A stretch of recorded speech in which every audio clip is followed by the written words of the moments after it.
Assalamualaikum warahmatullahi wabarakatuh. Hai teman-teman, kembali lagi di channel YouTube saya. Jangan lupa subscribe, like, komen, dan share videonya ke teman-teman lain ya. Serta jangan lupa bunyikan notifikasi loncengnya ya teman-teman.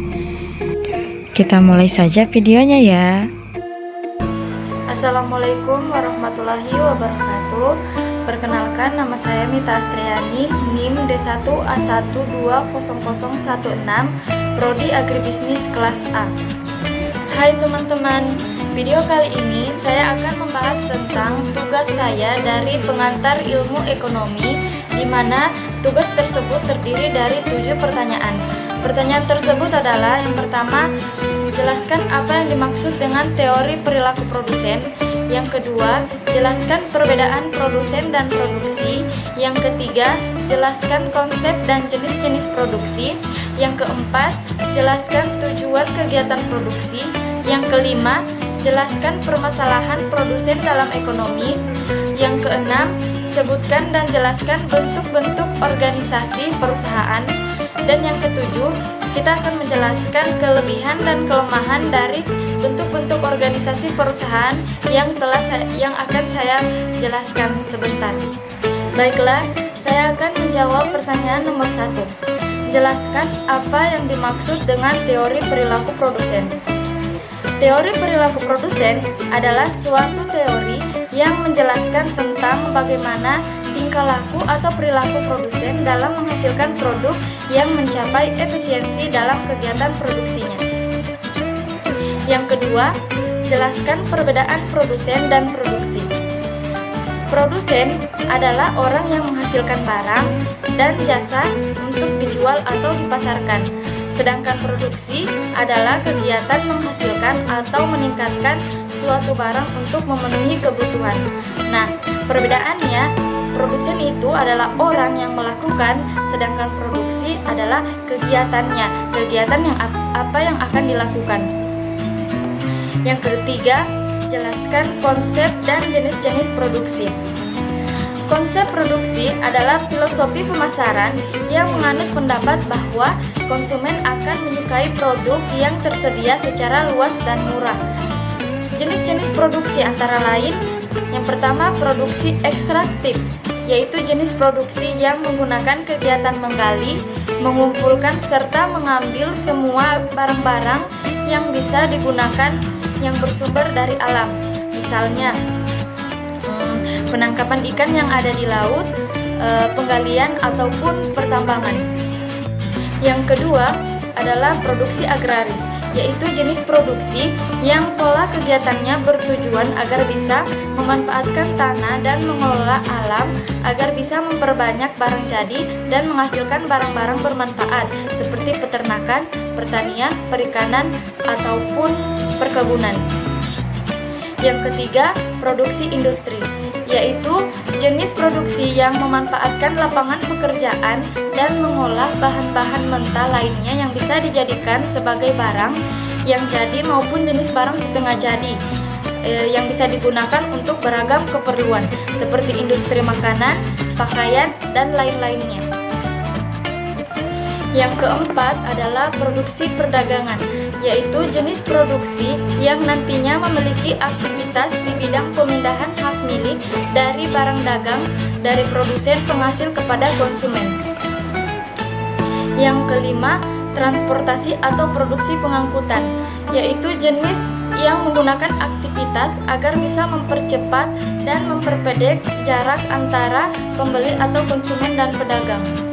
Yang keenam, produksi jasa, yaitu yang memberikan aktivitas pelayanan terhadap kebutuhan masyarakat.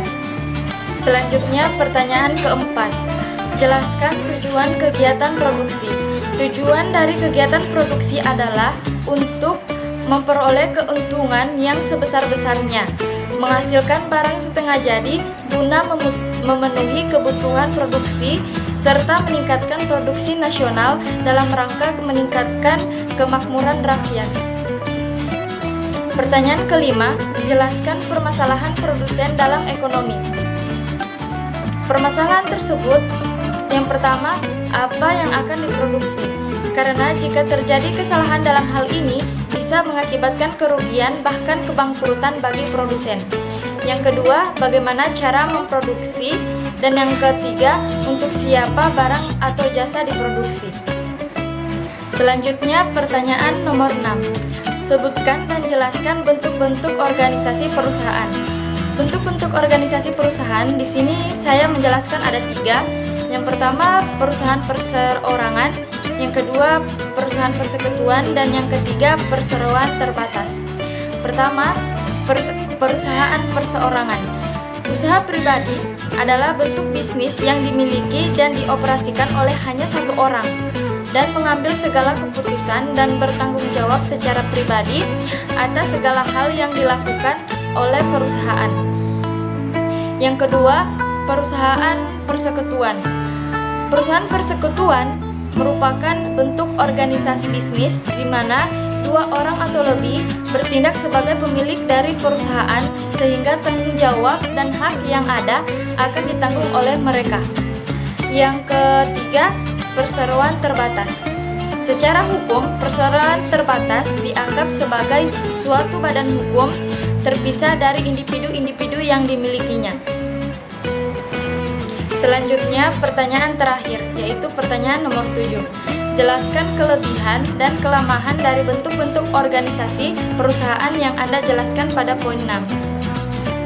Seperti yang saya jelaskan tadi pada poin 6, bahwa bentuk-bentuk organisasi perusahaan terdiri dari 3, yaitu perusahaan perseorangan, perusahaan persekutuan, dan perseroan terbatas. Di sini saya akan menjelaskan kelebihan dan kelemahan dari ketiga perusahaan tersebut. Yang pertama, perusahaan perseorangan. Kelebihannya yaitu mudah dibentuk, murah biaya pembentukannya, dan di banyak negara tidak memerlukan izin pembentukan dari pemerintah. Yang kedua, keuntungan hanya dinikmati oleh satu orang, yaitu pendiri usaha tersebut. Yang ketiga, fleksibel, dalam arti manajemen dapat dengan mudah beraksi terhadap keputusan harian. Kelemahannya, tanggung jawab utang tidak terbatas.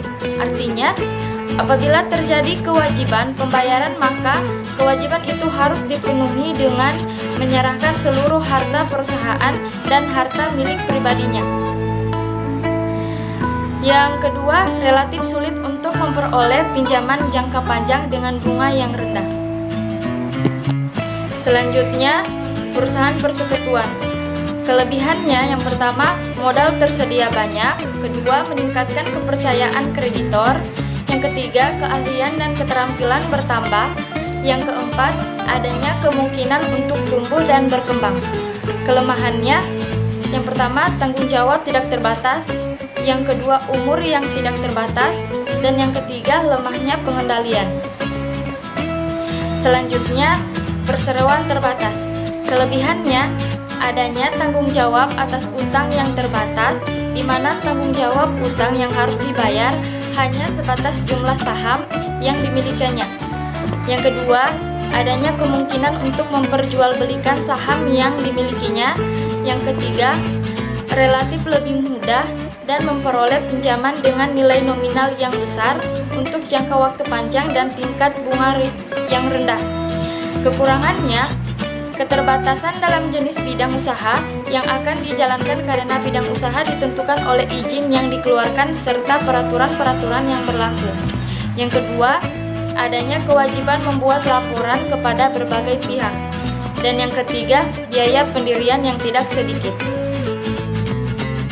Itu saja penjelasan dari saya. Semoga bermanfaat ya teman-teman. Sekian dan terima kasih. Wassalamualaikum warahmatullahi wabarakatuh.